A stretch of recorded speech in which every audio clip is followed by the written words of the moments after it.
నమస్కారం. ప్రస్తుతం మనతో పాటు ప్రముఖ ఆధ్యాత్మికవేత్త, ప్రముఖ జ్యోతిష వాస్తు పండితులు ఉమామహేశ్వరరావు గారు ఉన్నారు. వారితో మాట్లాడిద్దాం. నమస్కారం గురుగారు. గురుగారు, మే నెలలో మరి మిథున రాశి వారికి ఎలా ఉండబోతుందో తెలియచేయండి. సర్వమంగళ మాంగళ్యే శివే సర్వార్థ సాధకే శరణ్యే త్రయంబకీ దేవి నారాయణీ నమోస్తుతే. ఓం గం గణపతే నమః. ఓం శ్రీ గురుభ్యో నమః. శ్రీ క్రోధినామ సంవత్సరం, ఉత్తరాయణం, వసంత ఋతువు. అలాగే ఈ మే నెలలో బహుళ అష్టమి బుధవారం, శ్రవణ నక్షత్రం ఈ రోజు నాడు. అలాగే శుభయోగము, బాలవకరణము. తిథివార నక్షత్రాలని అనుసరించుకుని జాతక ఫలితాన్ని చూస్తే ఈ యొక్క రాశి వారికి, మిథున రాశి వారికి ఆదాయం 5, వ్యయం 5, అవమానం 6 అయితే రాజపూజ్యం 3. ఈ యొక్క పరిస్థితుల్లో ఉంది. అంటే ఈ నెలలోని కూడా గత నెలలోలాగే వ్యవహార శైలి అన్నీ ఉన్నా గ్రహ విధానం మాత్రం వాహన నక్షత్రం యందు కేతు ఉన్నాడు. కేతు అనేది సంవత్సర కాలం ఉంటాడు. ఈ సంవత్సర కాలం సంచారం ఈ సంవత్సరం అంతా ఈ రాశిలోనే ఉంటాడు, కన్యరాశిలోనే. వాహన నక్షత్రంలో ఉన్నారు కాబట్టి బంధువులతోటి కలహములు, ఇక్కడ మళ్ళా భార్యాభర్తల మధ్య కలహములు, బంధువర్గ కలహములు, అలాగే పెళ్ళైన వారి ఆడబడుచులతో కలహములు. మనశ్శాంతి ఉండదు వీళ్ళకి, ఆడవారికి. ఏమన్నా చిన్న మాట అన్నా ఉలుగుబాటు పడుతుంటారు, బయట వాళ్ళు ఎంటర్ అయిపోతుంటారు. బయట వారంటే బంధువర్గం. చిన్నదానికి పెద్దని నోటీస్ పడిపోతున్నారు అన్నట్టుగా ఉంటుంది. అటువంటి కొంచెం ఇబ్బందికరమైన స్థితిని పొందుతూ ఉంటారు. కానీ అన్ని రంగములలో ఉన్నవారు, అంటే ఒక విద్యార్థులు, ఉద్యోగస్తులు, వ్యాపారులు, అన్ని రంగముల్లో ఉన్నవారికి కూడా ఉపయోగకరమైన ఫలితాలు పొందుతున్నారు. సంపూర్ణమైన ఫలితాలు పొందుతారు. అన్నీ బాగుంటాయి. కానీ కలహములు మాత్రం వస్తూ ఉన్నది. ఈ కలహముల వలన అనేక రకములైన ఇబ్బందులకు గురి కావాల్సి వస్తుంది. అలాగే విద్యార్థులకు, చదువుకునే పిల్లలకు ఈ యొక్క నెలలో పరీక్షా విధానాలు అయినా ఏదైనా మంచి ర్యాంకులు సంపాదించుకున్నారు, అత్యంతమైన ఫలితాలు పొందారు. ఎక్కువగా ఆడపిల్లలు ఇందులో ఫలితాలు ఎక్కువ పొందారు. మగవారి కన్నా ఆడవారికి చాలా యోగదాయకమైన స్థితిని కలిగించింది. ఎంత యోగదాయకమైన పరిస్థితి ఉన్నా పెళ్ళైన గృహిణులు ఉంటే వాళ్ళకి మాత్రం ఇబ్బందికరమైన స్థితిని పొందుతున్నారు. అలాగే చలనచిత్ర రంగములో ఉన్న టెక్నీషియన్స్, నేను చెప్పేది యాక్టర్స్ కాదు, టెక్నీషియన్స్ అంటే కెమెరామ్యాన్స్, లేదంటే ఎవరైనా ఉంటారు, డైరెక్షన్స్, ఫైట్ మాస్టర్స్, ఇటువంటి వాళ్ళు ఉంటారు. వీళ్ళ యొక్క విధానంలో కొంచెం జాగ్రత్త తీసుకోవాలి ఈ చలనచిత్రంలో ఉన్నవాళ్ళు. ఎందుకంటే ఎంత ఒబ్బిడి దిబ్బిడిగా చేద్దాం అనుకున్నా ఏదో కొన్ని చివాట్లు, కొంచెం వెసలబాటుతనం రావడం అనేది జరుగుతుంది. ఇవన్నీ జరగకుండా ఉండాలి అంటే చేసుకోవాలి పరిహారం మన తర్వాత చెప్పుకుందాం. అటువంటి ఫలితాలు పొందుతున్నారు. ఇక ఉద్యోగ రంగంలో ఉన్న వారికి ఏంటి, మంచి ర్యాంకులు తెచ్చుకున్న స్టూడెంట్స్తో పాటు మంచి విధానంగా వీళ్ళు నడుచుకోవడం, అధికారుల వల్ల మెప్పును పొందడం, అధికారుల యొక్క మన్ననలు పొందడము, దీని వలన ఉద్యోగ రంగంలో ఉన్నవారికి శుభదాయకమైన ఫలితాలు పొందుతున్నారు. ఇక కర్షకులు తీసుకోవాలి. ఇక్కడ ముఖ్యం వ్యవసాయదారులు ఈ యొక్క నెలలో అధికమైన శ్రమ పడతారు, కానీ ఫలితాన్ని తక్కువ పొందుతారు. ఆదాయం 2, వ్యయం 8. కాబట్టి కొంచెం ఇబ్బందికరమైన పరిస్థితులు వస్తున్నాయి వాళ్ళకి. అయినా నష్టదాయకంగా బాగా నష్టపోయాము, చాలా పోయింది, కోట్లు పోయింది, లక్షలు పోయింది అన్నది కాదు. కొంచెం ఇబ్బందికరమైన స్థితిని ఈ రాశివారు ఈ వ్యవసాయాలలో పొందుతున్నారు. ఇక ముఖ్యంగా చెప్పుకోవలసింది ఇంకొక రంగం కూడా ఉంది ఇక్కడ. డ్రైవింగ్, వాహనదారులు, వాహనదారులు అంటే మనం సొంత కారు కొనుక్కుని డ్రైవింగ్ చేసేది కాదు నేను చెప్పేది. ఒక బస్ డ్రైవర్,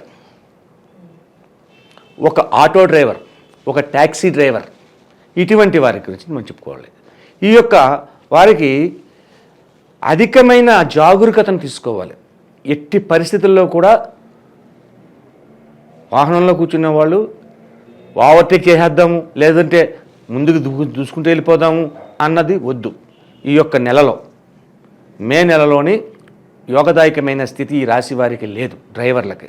కాబట్టి వాహన ప్రమాదాలు సంభవించే విధానంగా ఉంది కాబట్టి దానిని జాగరూకతను తీసుకోవాలి. ఇక ఈ యొక్క రంగంలో అంటే లాయర్స్ విషయంలోకి వెళ్దాం. లాయర్ల గురించి మనం చెప్పుకోవట్లేదు, ఈ రాశిలో లాయర్ల గురించి చెప్పుద్దాం. వాక్కు కారకత్వం ఎవరు? బుధుడు. మిథున రాశికి ఆధిక్యతను కలిగించింది ఎవరు? బుధుడే. కాబట్టి ఈ యొక్క రాశి వారికి సంపూర్ణమైన శుభదాయకమైన ఫలితములు పొందే పరిస్థితి వస్తుంది. ఒప్పుకున్న ప్రతి కేసు యందు కూడా అపజయం లేకుండా ఏంతో పొందుతావు ఎదురుకెళ్తాం. కాబట్టి ఈ యొక్క రాశిలో చాలామందికి శుభయోగాలు ఉన్నాయి. కానీ భార్యాభర్తల మధ్యన, బంధువర్గం వారితోటి ఇబ్బంది కలగని పరిస్థితి తెచ్చుకోవాలి. ఈ యొక్క రాశి వారికి అదృష్ట సంఖ్యగా చెప్పబడేది 5. అలాగే అదృష్ట వారముగా చెప్పబడేది బుధవారం, శుక్రవారం, శనివారం. అలాగే ఈ రాశి వారికి అదృష్ట రంగు 3 రంగులు చెప్పుకున్నాం. అందులో ముఖ్యమైన రంగు లేత అరటి ఆకు రంగు. యోగదాయకమైన స్థితే ఈ యొక్క రాశి వారికి ఈ నెల అంతా జరుగుతుంది. మరి వ్యాపారస్తులు వ్యాపారాలు ప్రారంభించవచ్చు అంటారా ఈ నెలలో? నూతన వ్యాపారములు ప్రారంభించడానికి అవకాశం ఉంది. ఈ రాశి వారు ఏ వ్యాపారం చెయ్యకూడదని చెప్దాం, చేసేది అక్కర్లేదు. ఈ రాశివారు చేయకూడదు వుడ్డుకు సంబంధించింది, చెక్కకు సంబంధించిన వ్యాపారం చేయకూడదు. ఈ రాశివారు చెక్కకు సంబంధించిన ప్లైవుడ్స్ కానీ, లేకపోతే ఇంకా ఏమో కుర్చీలు, మంచాలు అలాంటివి చేస్తుంటారు కదా, ఇవన్నీ చేసిన నష్టపోతారు, శుభదాయకమైన ఫలితాలు పొందలేరు. ఉన్న వ్యాపారాలన్నీ కూడా లాభదాయకమైన పరిస్థితిలో ఉంది. బుధుడికి మిత్రుడు శుక్రుడు, శని కుంభస్థానంలో ఉన్నాడు, స్వక్షేత్రంలో ఉన్నాడు, శుభదాయకమైన ఫలితాలు కలిగిస్తున్నాడు. కాబట్టి ఏ వ్యాపారమైనా మంచి లాభాలని ఆర్జన చేస్తారు. మరి శుభకార్యాలు జరిగే అవకాశం ఉంది అంటారా? వివాహం కుదిరే అవకాశం ఉంది అంటారా? వివాహం శుభకార్యం అంటే ఈ యొక్క మే నెలలో ముహూర్తాలు లేవు. ముహూర్తాలు లేకున్నప్పుడు శుభకార్యం గురించి మనం ఎలా మాట్లాడతాం? ఇప్పుడు మిథున రాశి ఎవరైనా ఏ రాశి వారైనా బాగుపడాలంటే వివాహాలు ఉండాలి, వివాహ ముహూర్తాలు ఉండాలి. వివాహ ముహూర్తాలు ఉండాలి అంటే టెంట్ వేసేవాడు కాడి నుంచి వంట వండేవాడు దాకా, మంగళసూత్రం తయారు చేసేవాడు కాడి నుంచి బట్టల కుట్లు అందరికీ లాభదాయకం, అందరికీ డబ్బు ఇవ్వాలి. అసలు ముహూర్తాలు లేకపోతే ఎవరికి డబ్బు ఇస్తారు? ఎవరికి ఏమివ్వరు. కాబట్టి మే నెలలో ముహూర్తాలు లేవు.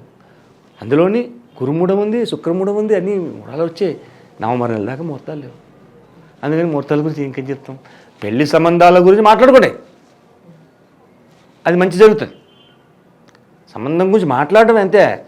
నిశ్చితార్థాలు లేదంటే వివాహం చేయడం అంటే జరగదు. మరి ఈ రాశి వారు చేసుకోవాల్సిన పరిహారాలు ఏంటంటారు? ఈ రాశి వారికి ముఖ్యంగా తీసుకోవాల్సిన పరిహారం గతంలో చెప్పిందే మళ్ళా చెప్తున్నాను. అంటే వెంకటేశ్వర స్వామి గుడిలోకి వెళ్ళి అష్టోత్తర పూజ, కృష్ణ తులసి అనే ఆకులు తీసుకోండి. కృష్ణ తులసిని ఆకులు తీసుకుని అష్టోత్తర పూజ చేసి, అలాగే పటికి బెల్లం చిప్స్, మిశ్రీ అంటారు, ఆ మిశ్రీని తీసుకుని ఒక 1/4 కేజీ 1/2 కేజీ మీ ఇష్టం, అది కూడా నైవేద్యం పెట్టించి ఆ మిశ్రీని తీసుకొచ్చి ఆ భక్తులో ఉన్న గుడిలో ఉన్న భక్తులందరికీ పంచి, ఆ చెట్టు ఆవరణలో కానీ లేకపోతే గుడి లోపల కానీ అవకాశం ఉంటే, లేకపోతే చెట్టు ఆవరణలో శుభ్రం చేసి అష్టదళ పద్మం వేసి, ఆ పద్మంలో ఒక రావి ఆకుని పెట్టి, ఆ రావి ఆకు మీద ఒక అరిడొప్పను పెట్టి, అరిడొప్పల్లో ఇటు 54 అటు 54 ఒత్తులు వేసి అగరబత్తిని వెలిగించి ఆ అగరబత్తితోటి ఈ ఒత్తులు వెలిగించి శుభ్రంగా అక్కడ ఒక ప్రసాదంగా ఒక ఫలం అరటిపండు 2 అరటిపళ్ళు పెట్టి నివేదన చేసి 108 ఒత్తులు వెలిగిస్తున్నాం కాబట్టి చెట్టు చుట్టూ ప్రదక్షిణ చేయండి. ఆ ప్రదక్షిణ చేసుకుని నమస్కరించుకోండి. ఈ యొక్క పరిహారం వల్ల భార్యాభర్తల మధ్యన వస్తున్న కలతలు కానీ, అలాగే ఆడబడుచులు క్షమించాలి, ఎందుకంటే ఆడబడుచులు అని చెప్పకూడదు, కొంతమంది అభిప్రాయాలు దెబ్బతింటాయి. వీళ్ళ వల్ల కలుగుతున్న ఇబ్బందులు కానీ సమసిపోతాయి. అలాగే ఆటో డ్రైవర్స్ కానీ, లేకపోతే బస్ డ్రైవర్స్ కానీ, టాక్సీ డ్రైవర్స్ కానీ చేయవలసిన పరిహారం ఏంటి? వీళ్ళు చేయవలసిన పరిహారం ఏంటంటే, ఒక బూడిద గుమ్మడికాయని తీసుకోండి, దానికి మధ్యలో కొద్దిగా చిన్న నాటు పెట్టండి, ముద్ద కర్పూరం తీసుకోండి, కర్పూరం బిళ్ళ కాదు, ముద్ద కర్పూరం తీసుకోండి, అది వెలిగించండి. వెలిగించినప్పుడు మీరు బయటికి వెళ్ళే, ఇది ప్రతిరోజు ఎక్కర్లేదు, ఒక శుక్రవారం నాడు చేస్తే చాలు. మీరు బయటికి వెళ్ళే ముందు ఆ గుమ్మడికాయని దిష్టి తీయమని చెప్పండి, ఆ హారతితోటి అది కింద వేసేయండి. ఆ పక్కన ఎక్కడ తొక్కకుండా ఉండే చోట పక్కన పెట్టండి. ఉదయకాలాన్ని తీశారు, ఆ పక్కన పెట్టండి. ఆ పక్కన పెట్టి మీరు బయటికి వెళ్ళండి. సాయంత్రం చీకటి పడిన తర్వాత ఎవరో ఒకరు ఆ గుమ్మడికాయని తీసుకెళ్ళి 4 రోడ్ల కూడలిలో కొట్టండి. అలా ఒకసారి చేస్తే చాలు. ఈ నెలలో ఈ యొక్క దోషం పోతుంది. గుమ్మడికాయని బూడిద గుమ్మడికాయ, కూర గుమ్మడికాయ కాదు, బూడిద గుమ్మడికాయని దిష్టి తీపించుకోవాలి బయటికి వెళ్ళే ముందు. శుక్రవారం ఒక వారం చేస్తే చాలు. అందులోని ఇప్పుడు బుధవారం అదృష్టతత్వం అంటే ఇదే అన్నమాట. ఈరోజు బుధవారం, ఈ బుధవారం అంటే గురువారం లేదా శుక్రవారం 3వ రోజుకి వచ్చింది. 3వ రోజు ఈ పని చేయండి, శుభదాయకమైన ప్రశ్న. ఆడవాళ్ళు వెళ్ళి ఈ యొక్క శుక్రవారం నాడు వెంకటేశ్వర స్వామి గుడిలోకి వెళ్ళి అష్టోత్తర పూజ చేయండి. ఇంతకన్నా యోగం ఏముంది? మే నెలలో మిథున రాశి వారికి ఎలా ఉండబోతుంది, అలాగే వీరు చేసుకోవాల్సిన పరిహారాలు ఏంటి అనేసి చాలా చక్కగా వివరించారు గురుగారు. ధన్యవాదములు.